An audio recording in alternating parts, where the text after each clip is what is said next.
Bom, boa tarde a todos. Eu gostaria de me pronunciar nesse momento em que se geram especulações e há algum acirramento, de ânimos entre as instituições, entre as pessoas que representam essas instituições, de afirmar a nossa posição do Congresso Nacional, a posição do Parlamento Brasileiro, frente a tudo quanto há de especulações nos mais variados sentidos e nos mais variados temas. Primeiramente, eu gostaria de reafirmar o nosso compromisso maior nesse momento do Brasil, que é o combate à pandemia do coronavírus.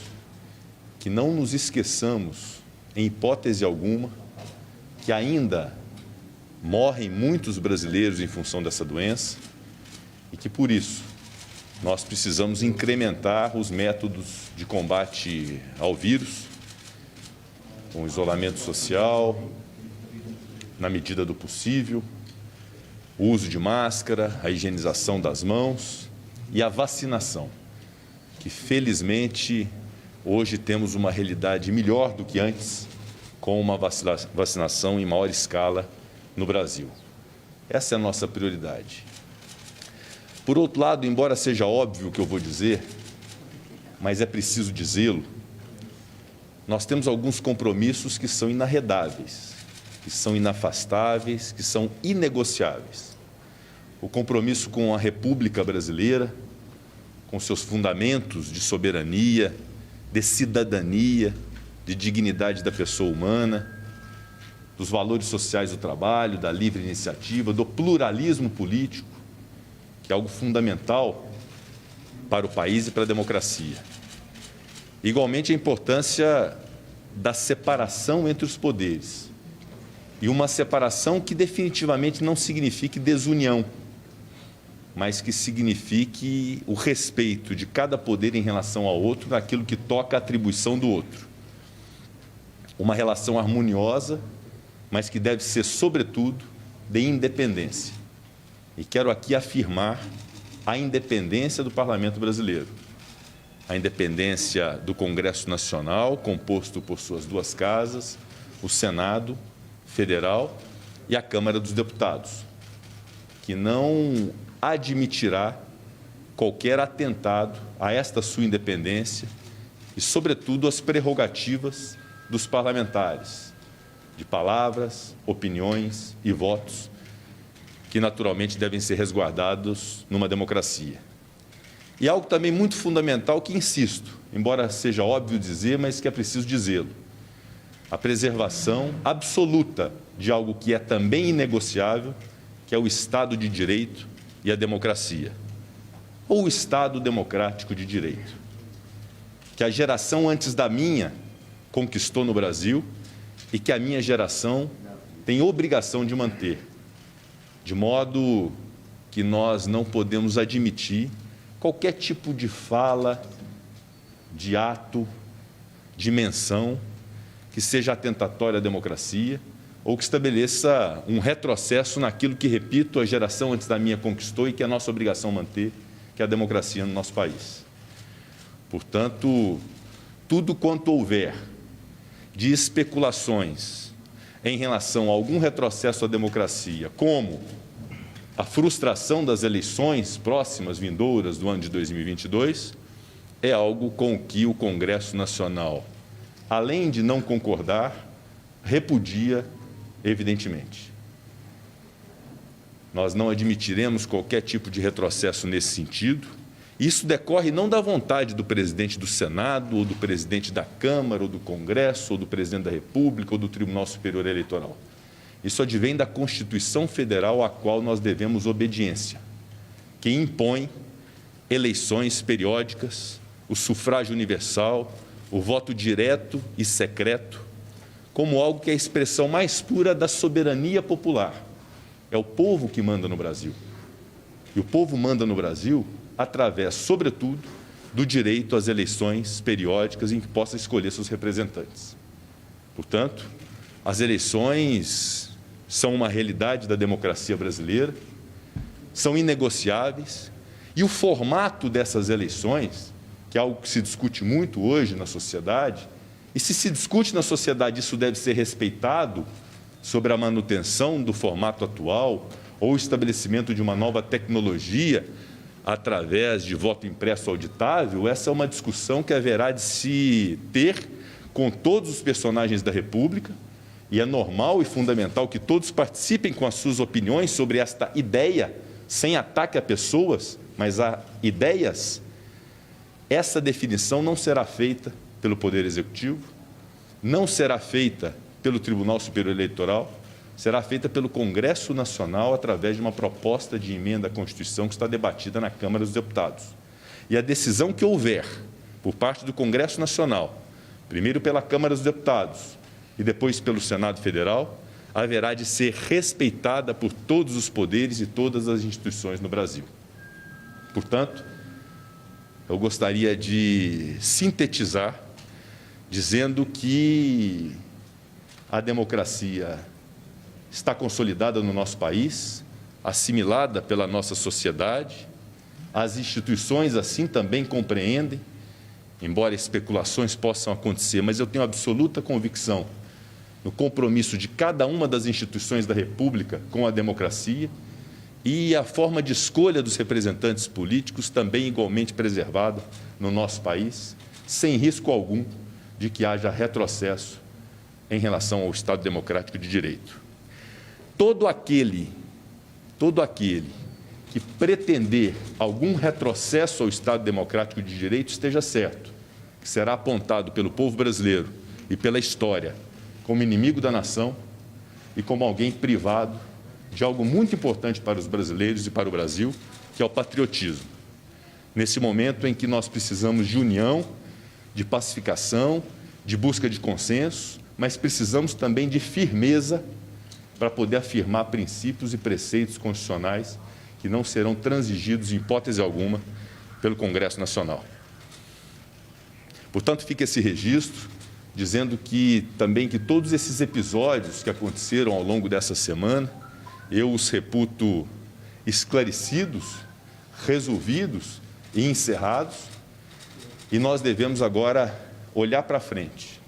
Olhar para frente porque nós temos um país que precisa da união do Poder Executivo, do Presidente da República, de seus ministros, com o Congresso Nacional, com o Poder Judiciário, com a imprensa, com a sociedade civil organizada, para o enfrentamento de coisas que são mais importantes do que esse debate acalorado entre políticos e entre poderes, que é o combate à pandemia, o combate à fome, o combate à miséria, o combate ao desemprego, o combate à desesperança do Brasil, que hoje, infelizmente, é uma realidade.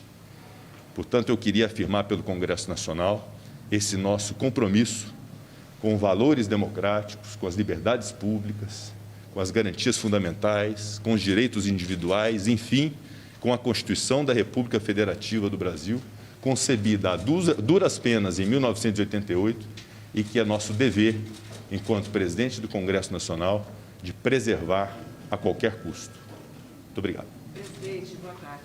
O senhor fala na pessoa que se colocar contra esse sistema democrático conquistado pelo país, será um inimigo da nação. Hoje o presidente Bolsonaro voltou a atacar o sistema eleitoral, dizendo inclusive que há fraudes dentro do TSE e que a eleição de 2014 provou que existia uma fraude, que o então candidato Aécio deveria ter ganhado a eleição da então presidente Dilma Rousseff. Esse é um contexto de fala que se encaixa nesse que o senhor abordou agora, quando o presidente coloca em risco a lisura das eleições de 2014 ou do sistema eleitoral como um todo, ele está se colocando como inimigo da nação? Da fala do presidente, nós devemos sempre respeitá-la e considerá-la para reflexão. Existe um debate hoje no Congresso Nacional relativamente ao voto impresso, está na Câmara dos Deputados. Essa é uma decisão que será feita pelo Congresso Nacional. É isso que eu deixo claro.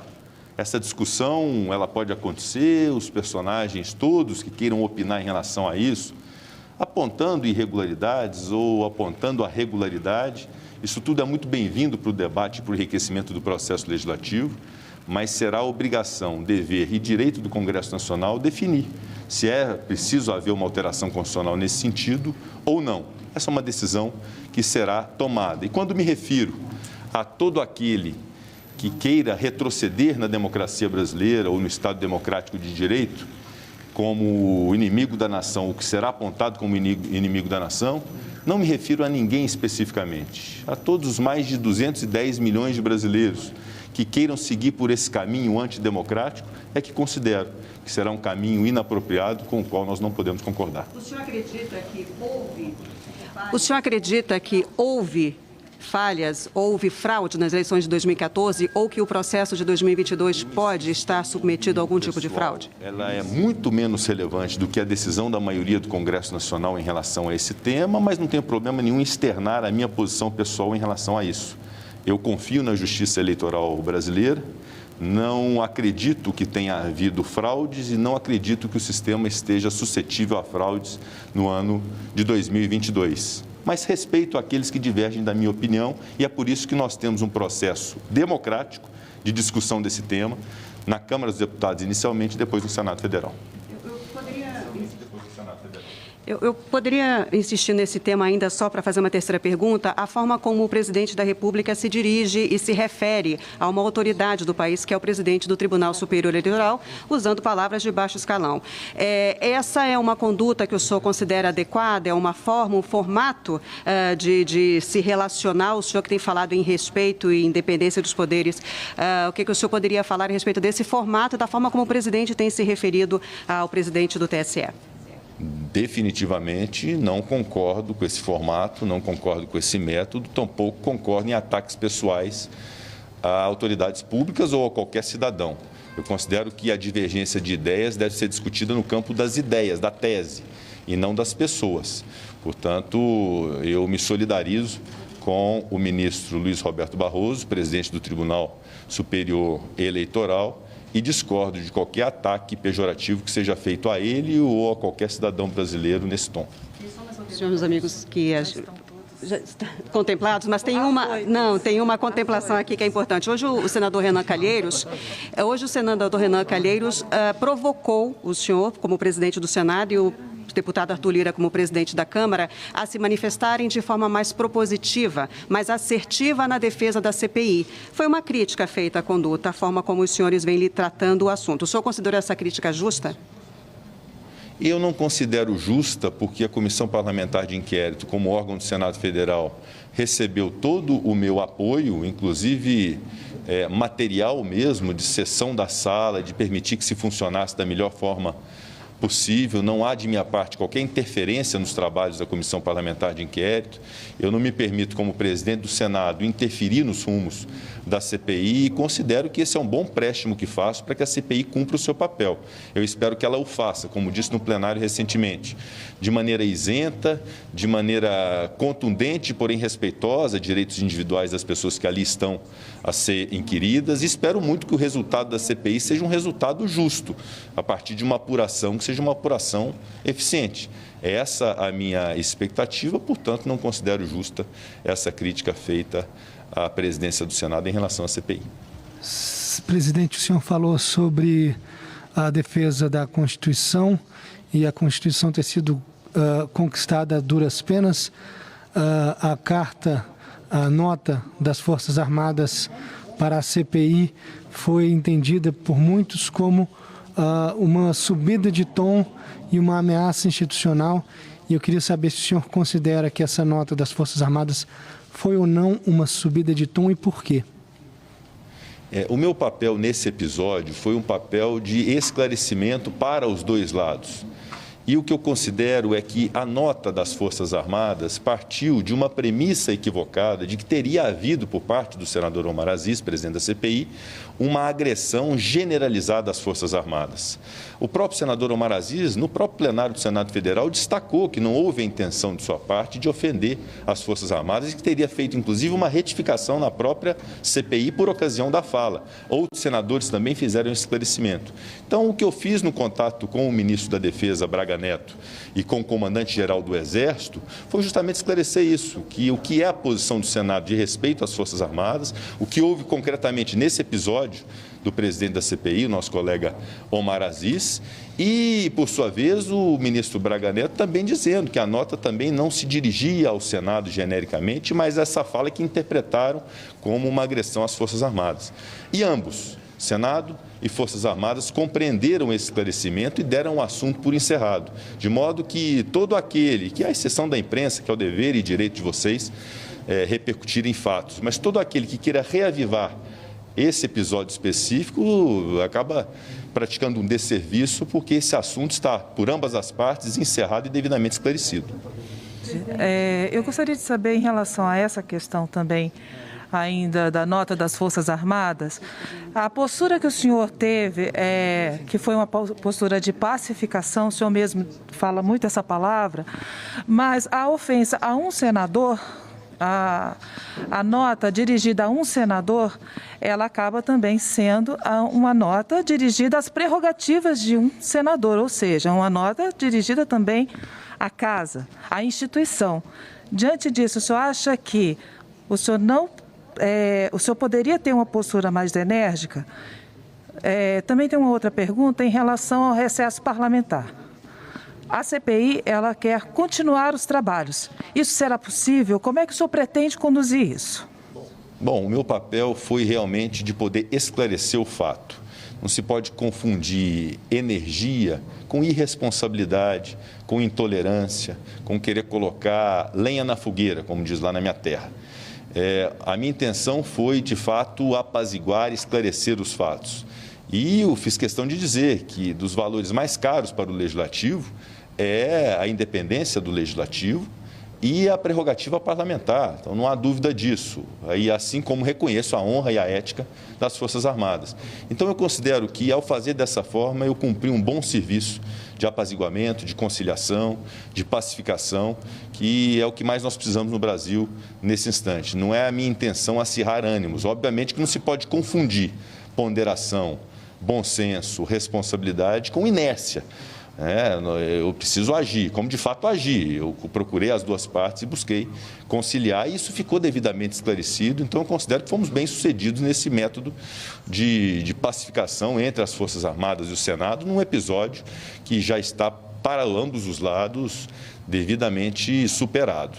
Em relação ao recesso parlamentar, é bom que se esclareça, o recesso advém de uma obrigatoriedade da Constituição, não é a vontade do senador, nem a vontade da CPI que imporá se terá recesso ou não. Portanto, votando a Lei de Diretrizes Orçamentárias, caso se aprecie a Lei de Diretrizes Orçamentárias pelo Congresso Nacional, o recesso parlamentar acontecerá por obrigação constitucional, o prazo da CPI fica suspenso e restabelece a contagem do prazo a partir de agosto. Não apreciando a Lei de Diretrizes Orçamentárias, aí não haverá o recesso formal, seria o chamado recesso branco, que recorrentemente já aconteceu no Parlamento, e aí se poderia ter, a critério do presidente e dos membros da CPI, o funcionamento da Comissão Parlamentar de Inquérito. De minha parte, não há nenhuma intenção de prejudicar o trabalho da CPI, tanto que o requerimento de prorrogação feito pelo senador Randolfo Rodrigues, tendo o critério objetivo, os requisitos de fato determinado e de número de assinaturas suficientes, ele será lido no plenário a tempo, inclusive, de dar a solução de continuidade para a CPI.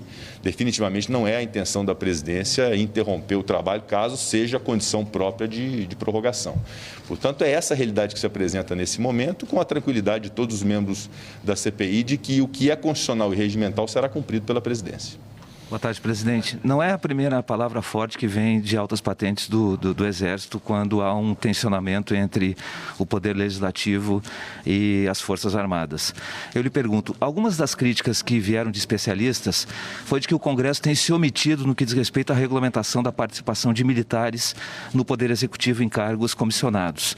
A partir deste fato, o senhor entende que chegou a hora de encarar essa situação e, de fato, regulamentar a participação dos militares no Poder Executivo, ou essa situação deve continuar como está? É natural que o processo legislativo, o amadurecimento da legislação brasileira vai acontecendo ao longo do tempo, dadas as ocorrências, a própria evolução da sociedade. Mas nós não podemos atribuir ao Congresso Nacional Brasileiro omissão. Um Congresso que aprovou reforma da Previdência, reforma trabalhista, lei de terceirização, reforma política em 2017, teto de gastos públicos, o protocolo fiscal da Emenda Constitucional 109, o marco legal do saneamento, a lei de licitações, a lei de recuperação judicial e falências, a autonomia do Banco Central. É um Congresso atento aos anseios da sociedade e da busca de melhora das condições de vida dos brasileiros. Agora, episódios como esse nos fazem refletir, evidentemente, e é natural que haja, nesse momento, algum tipo de discussão em relação a esse tema da participação dos militares da ativa em cargos comissionados, mas, repito, é uma discussão que, inclusive, tem que fazer parte dela as Forças Armadas, evidentemente, junto com o Congresso Nacional, no que é o mais sagrado e legítimo do Parlamento, que é permitir que todas as pessoas possam se pronunciar, participar de uma decisão que seja uma decisão acertada. Se você me perguntar a minha opinião pessoal em relação a isso, eu confesso que não tenho uma reflexão já definida em relação a esse tema, mas é algo que plenamente é possível se discutir no Congresso Nacional, mas, repito, com a participação de todos os diretamente interessados sobre esse tema. Presidente, boa tarde. Hoje o comandante da Aeronáutica, numa entrevista ao jornal o Globo, disse que homem armado não ameaça e fez uma crítica ali à fala do presidente da CPI, o senador Omar Aziz, deixando muito claro que não foi superado o episódio de ontem, apesar do senhor dizer que é assunto encerrado. Eu queria saber o que o senhor acha dessa fala dele, quando ele disse que não vai dar mais de um recado, que basta um, que homem armado não ameaça, e se essa fala do senhor hoje está incluída nesse contexto dessa entrevista que ele deu hoje ao jornal o Globo. Eu considero que esse episódio específico, que inclusive rendeu a fala do comandante da Aeronáutica, eu insisto, foi dado por encerrado pelo ministro da Defesa, general Braga Neto, pelo coronel do Exército. Talvez tenha nos faltado o tratamento e ter procurado o comandante da Aeronáutica também. Assim o farei também para colher dele esse sentimento de que esse assunto está encerrado, mas, repito, não acredito que seja um tom de qualquer ameaça ao Estado Democrático de Direito ou ao Congresso Nacional, porque se assim eu interpretasse, obviamente que eu repudiaria de forma veemente, dentro daquela mesma lógica, que todo aquele que pretender retrocesso na democracia será julgado pelo povo brasileiro. Só para uma última questão, por gentileza, eu preciso retornar ao ponto inicial do seu pronunciamento a respeito das eleições. O senhor tem dito que existe um debate legítimo na sociedade a respeito do formato das eleições, existe um debate em relação ao voto impresso, mas o presidente Bolsonaro tem dito reiteradas vezes que se o voto impresso não passar, não haverá eleição. Ou, do lado dele, da parte dele, ele não aceitará o resultado de uma eleição se não for pelo voto impresso. O senhor diria que essa declaração está mais dentro de um contexto de bravata ou de factível? O senhor considera que isso é razoável dentro dessa sociedade democrática que o senhor veio aqui defender? Eu defendo exatamente uma sociedade que se prima, que se pauta pela democracia, pelo Estado de Direito. Insisto que não há retrocesso na democracia, que nós não permitiremos isso e que as eleições acontecerão, porque isso é um comando constitucional, há uma imposição de eleições periódicas, de sufrágio universal, de voto direto e secreto, e nós não podemos retirar do povo brasileiro o seu direito mais sagrado e mais soberano, que é o direito de escolher seus representantes. É simples assim. Eu considero que isso advém da Constituição Federal e da soberania do povo brasileiro, contra a qual nada nem ninguém vai poder trabalhar contra. O senhor vai na semana que vem para o CPI? Nós vamos avaliar a perspectiva da votação da Lei de Diretrizes Orçamentárias e, havendo a possibilidade da LDO ser votada, nós avaliaremos o momento ao final do prazo de 90 dias para a leitura, se houver as condições objetivas. Se não houver perspectiva da votação da LDO, é natural que haja a leitura do requerimento de prorrogação, se houver, repito, as condições objetivas para o seu cumprimento, antes do recesso, porque o fim dos 90 dias da CPI me parece que acontece dia 24 ou 25 de julho, de modo que seria necessário, então, fazer essa leitura. ficar claro, o senhor vai ligar hoje para o comandante da Aeronáutica, é isso que o senhor disse? Vai ter uma... Talvez seja, sim, recomendável procurar o comandante da Aeronáutica, da Marinha, na mesma linha do que foi com o comandante do Exército. Acho que é importante isso, que nós temos que buscar é pacificar, com a firmeza necessária de afirmar as nossas posições, mas sempre permitir lugar ao diálogo. Obrigado.